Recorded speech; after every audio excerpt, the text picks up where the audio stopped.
What is up, everyone?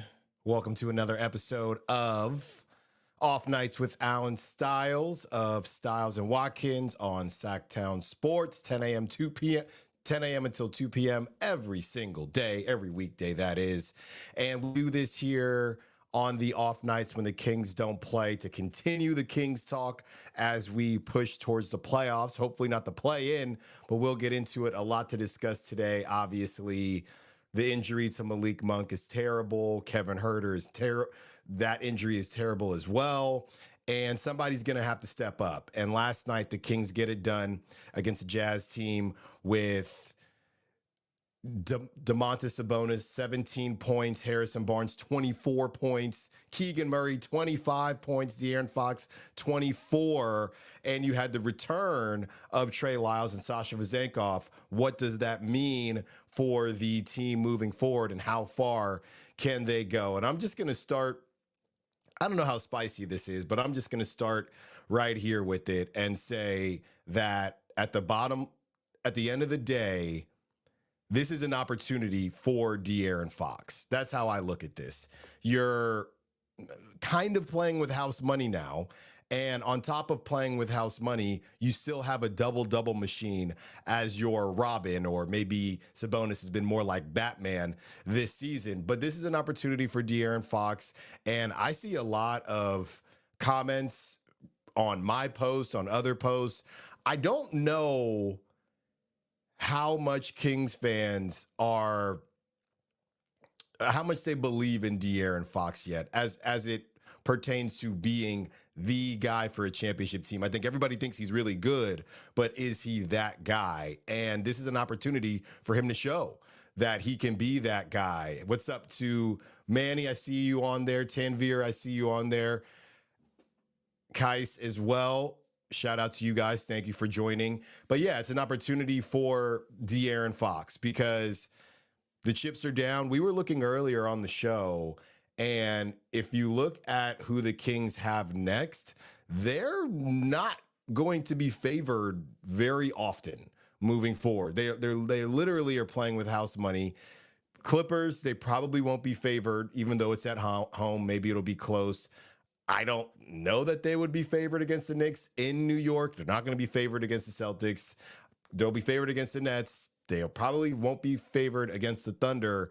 Probably shouldn't be favored against the Pelicans. Suns, maybe that's a split. So it's going to be tight. And these are the moments where you can really show a fan base what you can be. I think De'Aaron Fox, if you look around the list, if you look around the other franchise guys around the league, I think people would say, all right, we finally have a guy, but he's not like that. I even have somebody else in the media, I won't say their name, but basically when Luka and Kyrie came in town, the whole idea was basically they said to me, okay, love our guy De'Aaron, but this dude, Luka, and this dude, Kyrie, there's just levels to this. And I don't know, the Kyrie De'Aaron conversation, we can definitely have that during the summer. But obviously, Luka being your franchise guy, a lot of people sit there and say, look at what he's doing. Shai Gilgeous-Alexander, look at what he's doing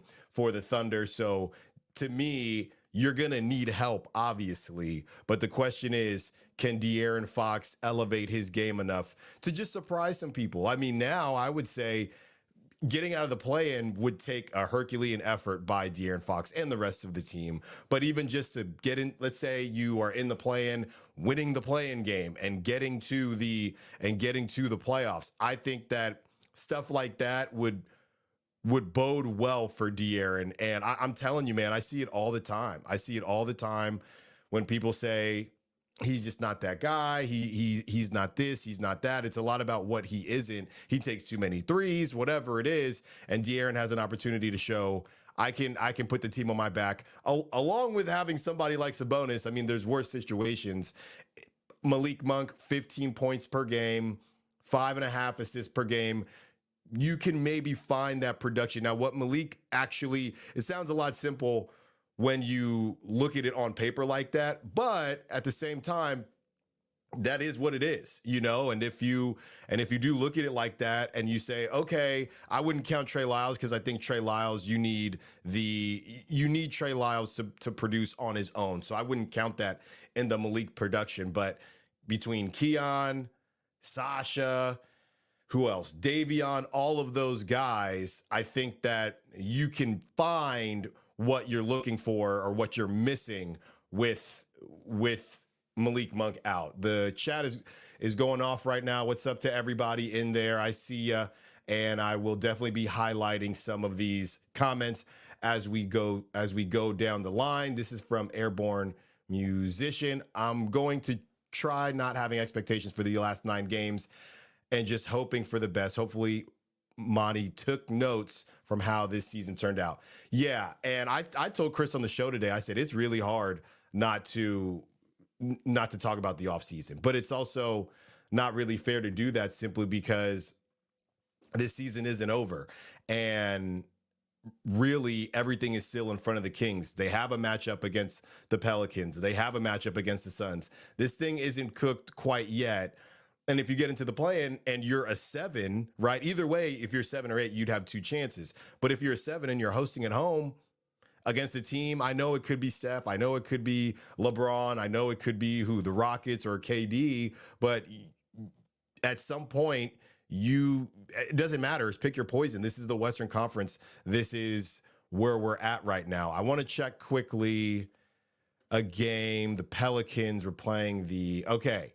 So this is good. It's not over yet, but the Suns are beating the Pelicans by 13 in the third quarter. To me, that's good. Chris and I went back and forth trying to figure out who you should want to win this game. I have more belief that the Suns have a ridiculous schedule. I have more belief that the Suns will lose games more so than the Pelicans. I know the Pelicans without Brandon Ingram and everybody, and obviously they're not the same team without him, but I just don't trust the Pelicans right now. They're playing really, really good, and it would be nice for the Suns to get an L for the Pelicans because the Mavericks are done. I saw some things, a breakdown where it was what the Mavericks would have to do versus what the Kings would have to do. And basically the Mavericks would have to go, just to start, it's something crazy like 3-6. Meanwhile, the Kings would have to go 8-1 or 8-2, anything like that. So Mavericks, good on them. They're playing their best ball. They went out and two Airborne Musicians point. They went out and they made deals. And I was listening to the Drive guys on the way home, and they were talking about how PJ Washington is a guy who now you can just put him on anybody, a shutdown defender. And we love what Keon Ellis has done, but you don't have that wing defender. Keegan maybe will be able to get there, but it's just not exactly what you just need a dude. You need a dude. Like everybody else in the Western Conference has at least one shutdown guy to shut down wings. And Keegan has been that. We'll see tomorrow, because look at tomorrow. So tomorrow you get the Clippers. Oh, tell them what they've won. You have the Clippers. You have Kawhi and Paul George. There's only one Keegan. So I don't know what they're going to do. You can't trap. I remember earlier in the season, one of the times they got waxed by the Clippers, they tried to trap and it was a nightmare. It was a complete nightmare. So, and Tanvir makes a good point. Kessler Edwards has played really well. It's crazy because every time Kessler plays well, let's see what he did last night, but it feels like every time Kessler plays well, it's in a loss. So we need Kessler to play well in a win. That's not his fault. He only get, 10 minutes yesterday and only 3 points, but he came in when Malik got injured. He played well. He came in Washington. He played well. So I think Kessler Edwards could get some time just by necessity. So that's definitely a good call from Patrick. Let's see here. And I saw somebody else on the YouTube chat and the SAC chat. Is a show called Off Nights because of the playoffs or just a night without a game? Yeah, just a night without a game. And then if they have 2 nights off, then I'll just do it the night before they play. So for example, if they have 2 nights off, Monday and Tuesday and they play Wednesday, I would do it on that Tuesday. So yes, it's called off nights and it's with an S. So I'm not jacking Davion Mitchell's swag. I'm not trying to do that at all. From Patrick, what is your gut telling you that Malik will do? I really want to say that he'll stay, but ultimately I just think the money is gonna add up quickly. And I think if somebody is in there offering 22, I think somebody said 4 years, 90 mil or something like that. The difference between 22 million a year and 17 million a year, which is what the Kings would be able to offer him. That's a lot of money. That's a lot of money. Now, if it's 17, I do think it's literally just 2 million more. I think Malik would stay 17 versus 20 to play with his boy, but 17, you get to 22 and up, how can you blame him? You really just can't blame him. And also, as I brought up De'Aaron Fox before, this is an opportunity for De'Aaron Fox. Let's not forget that Anthony Slater article that came out a couple weeks ago. We had Anthony Slater on the show, and we talked about his sit down with Malik Monk, and Malik said he does want to start. He said it bugs the bleep out of him. He does want to start, but he said also moving forward, he wants to see the team go on a deep playoff run. Now, I don't know what deep means, but success is good. And if you get bounced in the first in the play-in or you get swept, something like that, how can Malik feel like you're building something? If it's something where Sabonis balls out, De'Aaron Fox balls out, and they take another team to 6-game, 7-game series, then at least you can say, hey, Malik, we didn't even have you. If you do come back, now we're really cooking with hot grease. But if they get banged out of the play-in early or something like that, then I mean I could see Malik saying, you guys are my boys, but I gotta go to a true contender. So you're really trying to figure out what level of contender the Kings are. And I think that's what they have to play for. I don't think anybody really thought they were going to win the championship this season, but I mean, you never know. But the way they were playing, you just need to be playing consistent basketball and playing well at this time and at least show Malik, hey, man, if we had you, maybe we go on a run and you level up. And one other thing we were talking about was how does the order of operations work with Monty? Right. And do you actually have to sign somebody before Malik to show him, hey, we're leveling up, right? We're not just going to run it back. So I don't know how that timing will work, but I do know that they'll probably at least tell Malik, hey, this is what we're planning on doing. You can't just run it back. And really, there's two guys now with Kevin Huerter and Malik Monk. Both of them, the question is, was that the last time we saw them or we will see them in a Kings jersey? I feel more confident about one than the other. I feel more confident. It's basically two situations, right? Kevin Huerter, he was on the trade table. It was literally out there that he was on the trade table, didn't have a good season. It might be harder to find someone, or you're going to have to package Kevin Huerter with somebody else. Malik Monk, on the other hand, Malik Monk will be very sought after. And we know the teams that have money, among others, are the Orlando Magic and the Spurs, teams like that, to where I wouldn't mind playing with Wemby.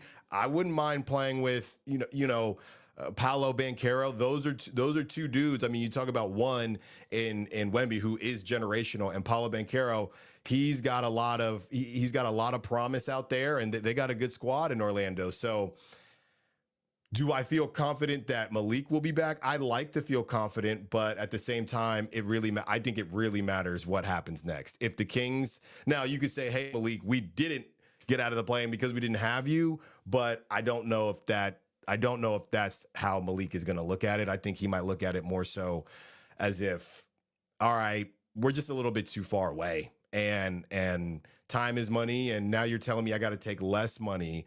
We're trying to get moved into the starting lineup, and other teams are offering me a starting lineup, and they're close to the play-in, or they're right at the same level as the Kings.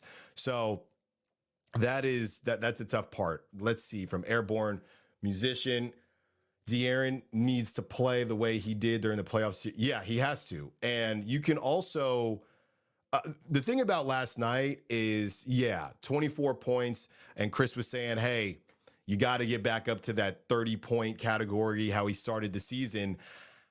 I don't really mind the 24 points, right? If you stay with 12 assists and 10 assists and getting double doubles, that's different. So I think that De'Aaron will have to score, but at the same time, I think that he has to do more. So I'm not really against the idea that De'Aaron needs to score more, but I just think he has to do more, period. I don't think he necessarily has to, I don't think he has to score 30 every night, but if he's not scoring 30, he's got to do something else. So that's going to be tough. That's going to be tough. From Rockin' New Era, who on the Kings bench will need to fill in and step up in Malik's absence.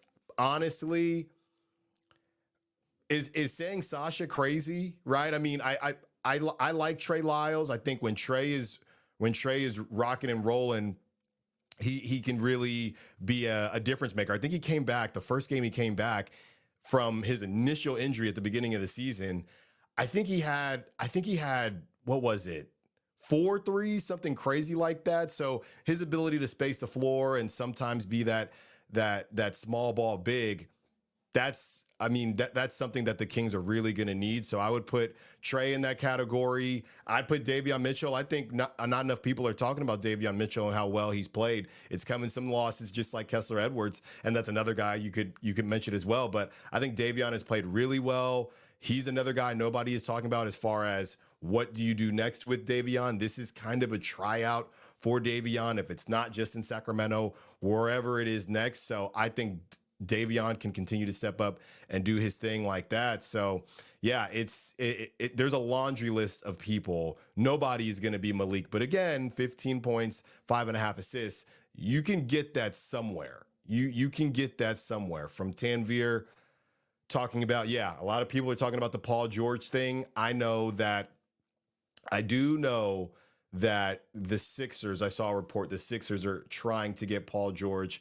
You know that they love their big stars out there. So people are going to be coming after Paul George. And honestly, it also matters what the Clippers do. If the Clippers go on a deep run or if the Clippers win the championship, I don't know if that means that he's more likely to stay or less likely, but there are going to be multiple teams.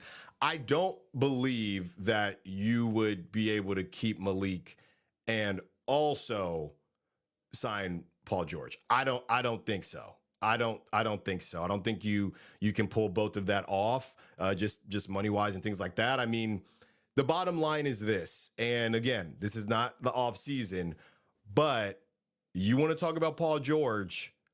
Who do you think that the Kings would have to give up? We've learned that Kevin Huerter and Harrison Barnes is not moving the needle.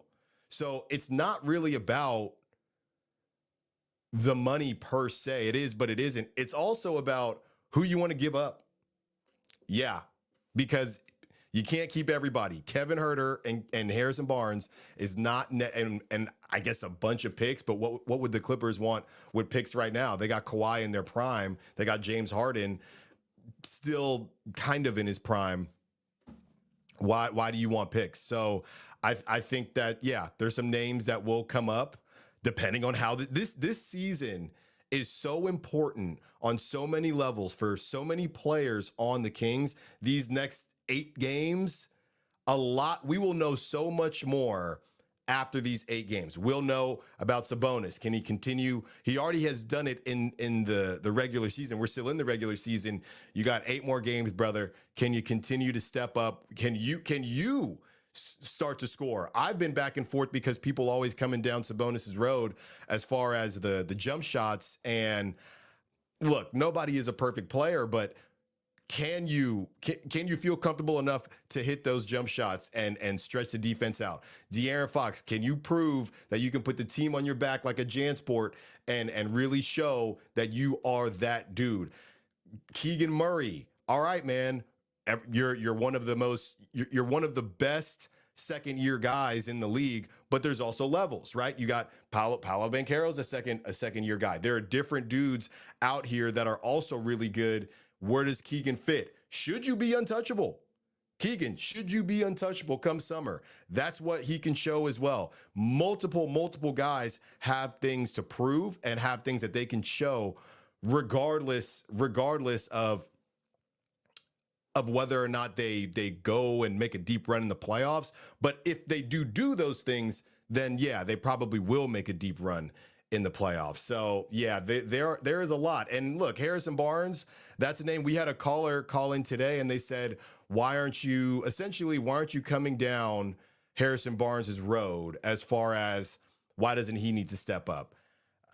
I'm not saying that he doesn't need to step up. I'm saying that we know what Harrison Barnes is. I'm saying that we've been doing this over and over again, like Marshawn Lynch. We've been doing this for years, and Harrison Barnes really just is who he is. He's going to give you some random games like last night where he drops 25, and then the next game he's going to go 10. Now, maybe we're wrong, but I think it's obvious. The reason we don't spend that much time on it is because it's obvious if Harrison Barnes figures this out and is some level of consistent, then yeah, that would be great.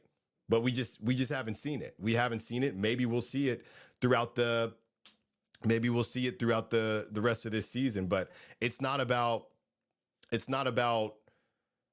not believing he should. It's more so just about the fact that, yeah, I mean, we've been hollering about this for a while, and he just kind of is who he is, and you live with it. I think that he's shown some flashes. He had the revenge tour a couple months ago where he balled out against the Hawks, balled out against the Warriors, balled out against the Mavs, and then, you know, he went MIA again. So could yesterday be the start of something? I hope so. I really do. So from Airborne Musician, how large do you think this current roster's championship window is? I've heard really narrow estimates. So I had a post yesterday where I discussed just the big picture, right? Friday happens. Everybody is really sad. I was really sad. And, you know, woke up Saturday and I thought, you know what, if you put things in perspective, then at least you can sit there and say, hey, we're playing, there's competitive basketball being played. You can still get into the playoffs. All is not lost. I had somebody respond or quote tweet it, whatever, and they basically said that I wasn't wrong, but the issue is the teams that leapfrogged the Kings. So the issue is we knew that the Thunder, we knew they were coming. We didn't know it was going to be this soon, and we didn't know that it was going to be at the level of a 1 or a 2 or a 3, maybe a 3 seed, but 1 or a 2 seed, did not see that coming. The Timberwolves figured it out. Right? Everybody clowned the Timberwolves last season. They gave up all those picks for Rudy Gobert, and then it didn't really work out, and they couldn't really get it going last season. They figured it out this season. They're doing it without Karl Anthony Towns. He could be back soon. So the problem is that championship window. I don't even know if it's open yet because you got leapfrogged. And by the way, going into next season, the Grizzlies are either going to keep that pick, right, from stinking this season. They're either going to keep that pick and try to draft another young dude. They're already a young team, or they could flip it for somebody else. So that's a problem. Okay, so they're going to be back next season.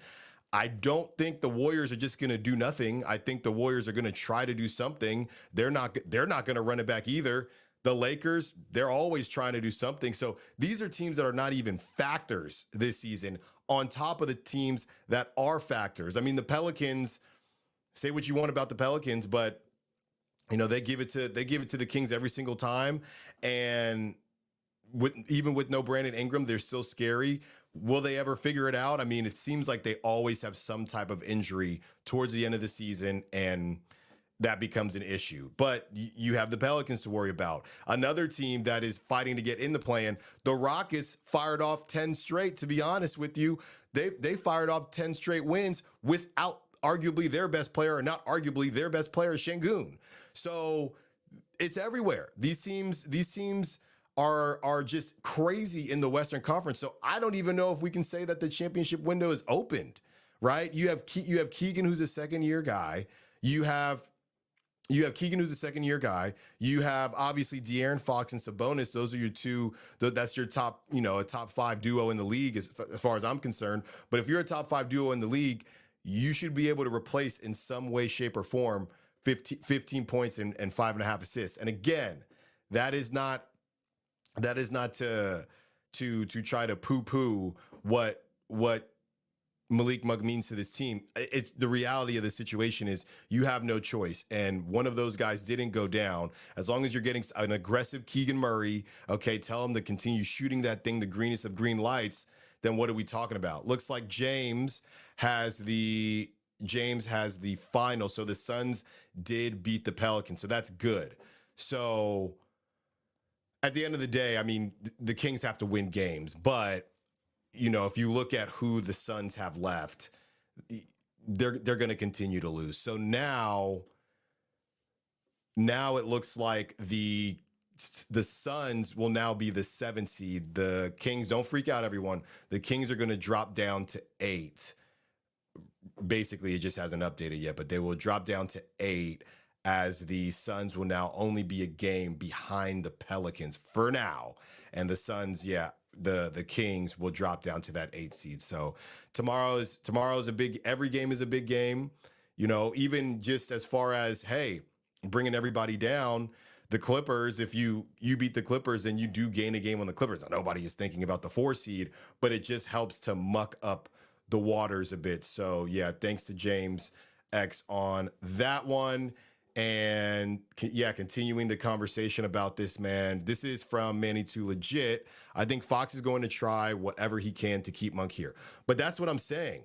He can do that by winning games and by saying, yo, if we're riding together, then we can do some things next season. Hey, man, if I'm De'Aaron Fox, I say, look, let's have a conversation, me and you, Malik, just straight up. And the bottom line is, we're going to get in here. We're going to get into the playoffs. We're going to feel good about it, right? And then next season, dude, it's me and you. We're both starting. Well, because I think Vivek will you've seen stories before where owners will say, hey, can you do X or can you do Y or can you do Z? I think if Vivek wants Malik to start, he will start. And we've asked Coach Mike Brown about it a ton. And for this specific team, he said he couldn't do it, but I just don't think that can fly. You cannot not be able to spend the amount of money as other teams and ask Malik to come off the bench for a team that's fighting to stay out of the plan. You can't. You literally can't do that. If you were the 2 seed, that's different. If you were the 3 seed again, that's different. But you're fighting for your play in life. You cannot tell Malik Monk, hey, I know other teams are going to pay you more and probably make you a starter. And look, I got some cool friends too, but I'm not going to let that stop me from getting my money, getting my bag, and an opportunity to start. Okay, so I think the best way for De'Aaron Fox to show Malik that he wants him to stay and to prove to Malik, hey, we can really do this thing, is to ball out on the court, is to have a nice little stretch here, beat teams. And the thing is, there's some big brand names that they can take down, right? I mean, tomorrow night, you get the Clippers. That's Kawhi. That's Paul George. That's James Harden. Then you go to New York. What if De'Aaron puts up 40 in the Garden after losing to the Knicks at home on Jalen Brunson's head? What if he does that? And then the Celtics, what if you pull off a game like that? If you go on a little stretch here, so you talk about the brand names, Kawhi, Paul George, Jalen Brunson. For the Celtics, Jason Tatum, Jaylen Brown. Then you get a little break with the Nets, and trust me, I know. We will deal with that game when we deal with that game. They did beat the Jazz last night, though, so that's a good sign. Thunder, people are talking about SGA, saying that he's the MVP. So what do you do against that Thunder team? Okay, the Pelicans, who you just haven't been able to beat, and then you get Zion out there, another big brand, and then you have the Suns. And the Suns, that could be for all the marbles. So you have Kevin Durant, you have Devin Booker, Bradley Beal. So this is a real opportunity for De'Aaron, and I think the way that he convinces Malik Monk isn't by talking, it's by doing. It's by doing. And it's not just De'Aaron, it's everybody. If they want Malik to stay, they have to show that we are close. We're close. Okay? We're gonna re-up in some other areas. Malik, get you into the starting lineup. Because the whole thing is, oh, well, if Malik starts, we have no bench firepower. Well, then go get some. Because Malik Monk should be starting. Maybe not on this team, but he should be starting. He should be starting. So look, I hear you. Everybody there on the Sac Chat listening, and I think that and watching as well. Thank you for checking out Off Nights with Allen Stiles. Yeah, in a perfect world, Malik and De'Aaron sit down, grab some coffee, maybe some golf. I don't know if De'Aaron golfs. I know Malik is big into golfing, and say, hey, let's do this. But if you don't get out of the plan, I don't know if there are any words that will convince Malik Monk. I don't know. I hope so, but I have no clue. I do know if you go into the playoffs, you can then say, look, Malik, look what we would have done if you didn't get injured. If you were out there, we really could have rocked. We really could have rocked this thing. And unfortunately, that wasn't the case this season, but we got unfinished business. That's it. If you don't get out of the plan, there is no unfinished business. You just didn't go to work and you did not take care of business. Okay, you need unfinished business, not the fact that you didn't take care of business. From the Kangs, my anxiety is going to be off the charts until the plan is over. Same. And it's crazy because it honestly feels like the Kings they do deserve to be here because you lost some really bad games. But at the same time, if you look at the whole season, and you just, if a casual viewer caught majority of the Kings games, or let's say half the Kings games, depending on the games, but I feel like most people would say, yeah, this doesn't feel like a play-in team. I thought they played well enough to not be in the play-in, yet here we are, and they're fighting their lives to stay out of it, and they had an opportunity. I mean, one thing from that Mavs game, obviously Malik Monk was the main story, but they did blow that lead. They got Dante Exumed, and he didn't make a lot of shots, and that's exactly who they wanted to beat him, and he did. And then on the other end, Harrison Barnes takes a three and he misses. And maybe you never should have been in that position, but with Luka and Kyrie, no lead is ever safe. So, you did blow that lead. It just kind of got overshadowed, but now you got to get it out of the mud. And that's really the only thing that you can do. From the Sac Chat, what is my prediction on how they finish? So what? There's 8 left. Let's see here. There's 8 left. I think they'll beat the Clippers, even though the Clippers are starting to turn it around. They're not. I think I could see them beating the Knicks, but they're not winning both of those games. They're not winning that back-to-back Knicks at Celtics. So right now you're 2-1. You need the Nets game. That's obvious. You're 3-1. They play the Thunder well, but again, even if I say they're not beating the Thunder and the Pelicans, I don't think. So at that point, you are 4-1. And then let's say you lose to the Pelicans 4-2, and I do think they'll beat. Obviously, you have the Blazers, so that's 5-2. The question is, do they really cook and go 6-2 and beat the Suns? I think they can, but we also haven't seen this team. We saw them without Malik against the Mavs, and they ended up blowing the lead. They also got a lead without Malik Monk. And then they then lost the lead because, that was Kessler Edwards making threes. There are a lot of guys making shots that don't typically make shots. So, my gut, I think you would be happy with 5-3. Maybe they cook and go 6-2, but the easy answer, whenever anybody asks me my prediction, I never say 500 because I just think that's too easy. So really the best answer for this team is 4-4, but I'm not going to say that. I'll say 5-3 and possibly 6-2, but obviously that all starts tomorrow night. Tomorrow night, Manny too legit. Fourth quarter, Fox needs to come back like now. How do you feel when De'Aaron plays off ball? Yeah, I don't mind him off ball, and I do agree about the fourth quarter thing, but also it can be really weird when it just turns into. I was just talking to Chris about this. It's like it started last season when he wins Clutch Player of the Year, but all of a sudden the offense just stops being run. Do they have a timeout or something where they just say, okay, time to stop running the offense? So I understand why you want the ball in the hands of your best player. Yeah, fourth quarter, De'Aaron, he can't afford to be off ball. To be completely honest with you, who are the other ball handlers on the team? There's De'Aaron, Davion to a lesser degree. I guess Keon, but I don't even know if I would count Keon. They have De'Aaron and that's it. So if the ball isn't in his hands, that's not a good thing. It was really just Malik. It was really Malik and De'Aaron, and now obviously it's just De'Aaron. So I think the ball has to be in his hands. It has to be. So I don't mind him off ball, maybe early in the game, but again, we're just gonna have to see more.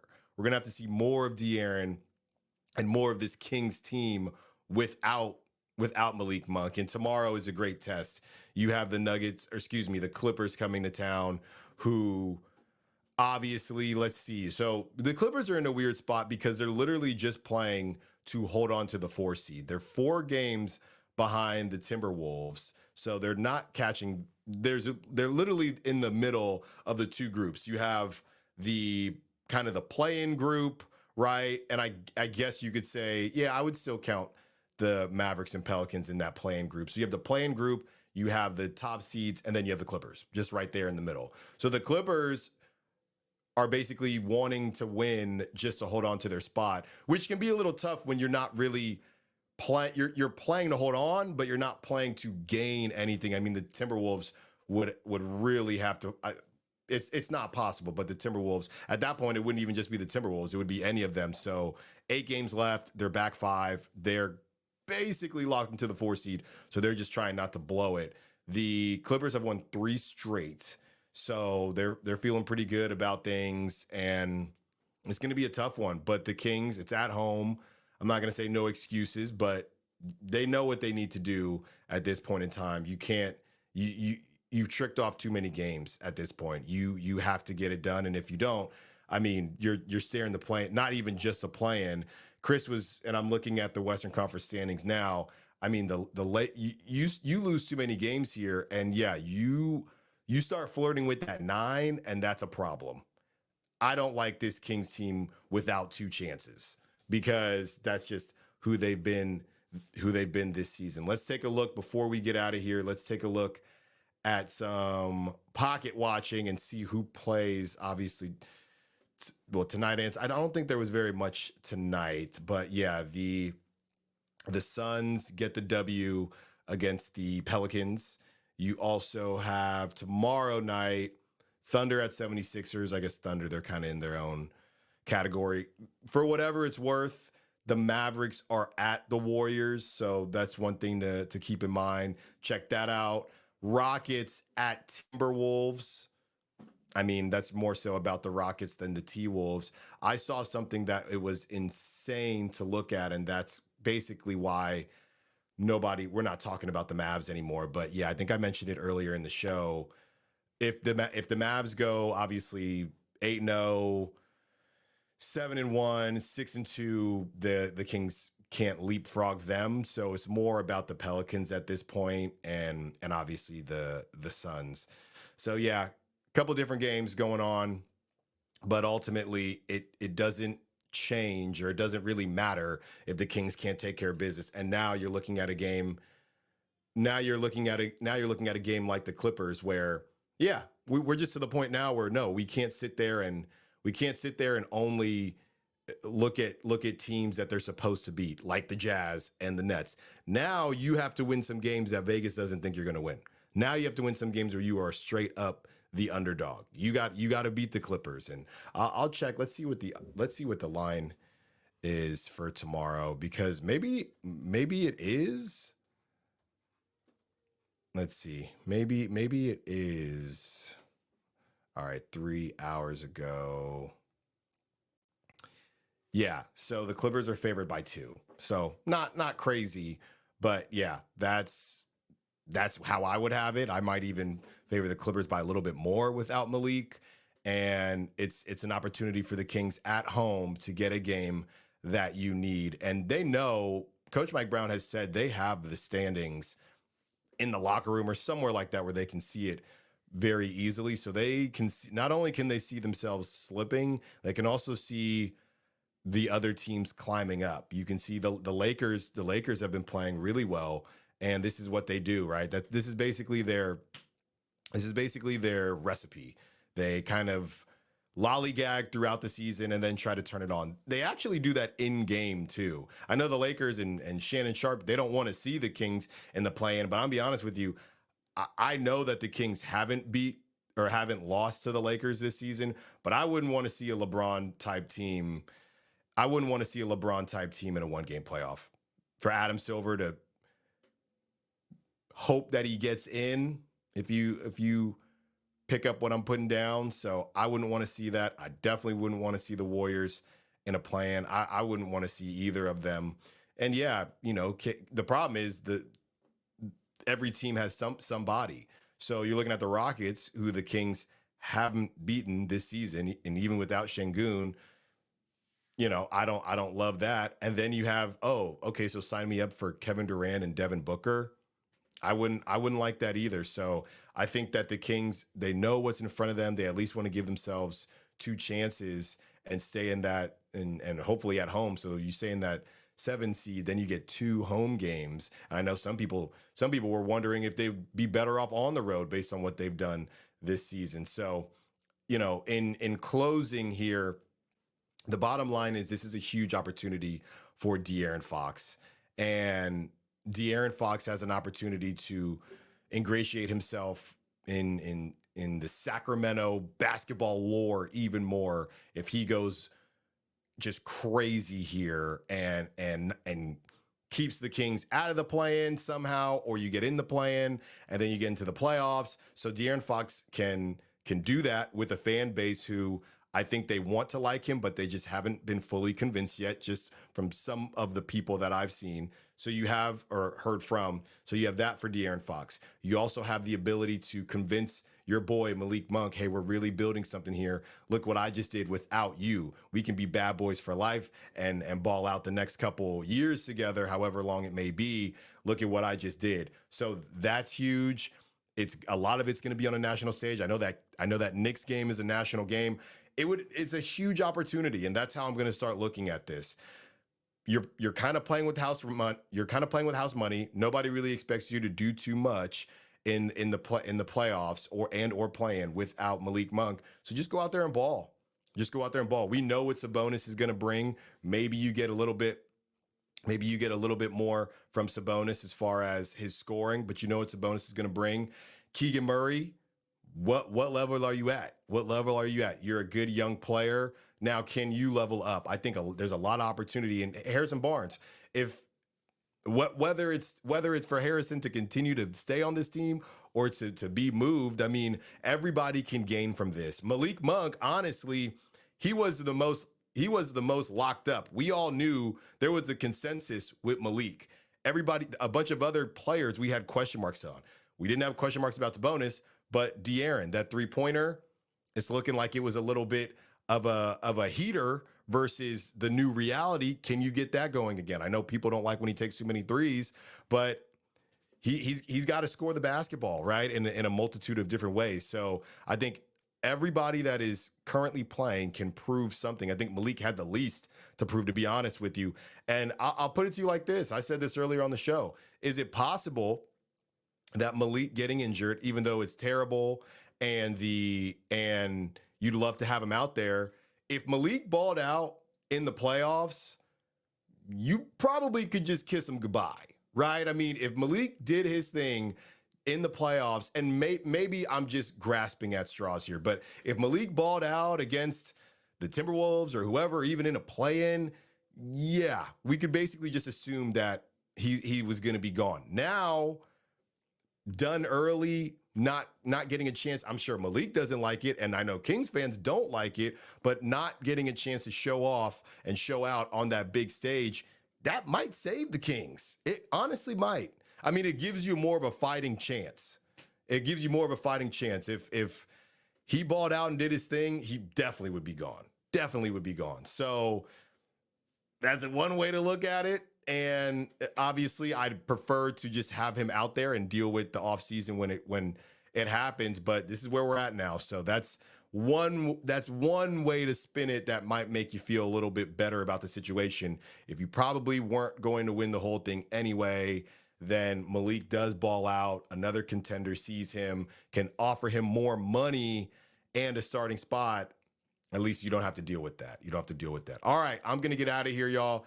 Thank you for checking in on the off nights with Allen Stiles. And be sure to check out Stiles and Watkins tomorrow, 10 a.m. sharp. We will talk to you. We will talk to you then, and we will talk to you soon. And it's a big game tomorrow night against the Clippers. Hopefully, the Kings can get it done. Until next time, be safe, be well, be wise. Peace.